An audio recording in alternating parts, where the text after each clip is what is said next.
ఉంచండి. దేవుని యొక్క మాటను మనము ధ్యానించాలి, చదవాలి.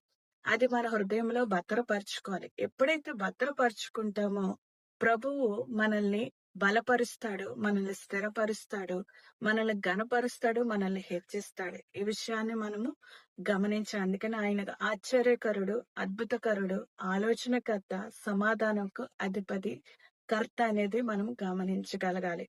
అందుకని ఇమ్మానుయేలుగా మనకు తోడై ఉన్న ప్రభువు ఈ లోకానికి వచ్చాడంటే ఒక మాట సెలవిస్తున్నాడు.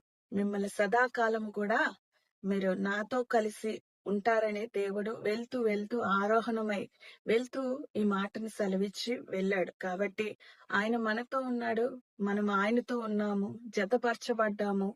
ఆయనతో ఐక్యపరచబడాలి. ఎలాగా సంధి కుదర్చాలంటే మనం ఆయన దగ్గరికి వెళ్ళాలి. ఆయన మాటను మనం అంగీకరించాలి. ఆవగింజంత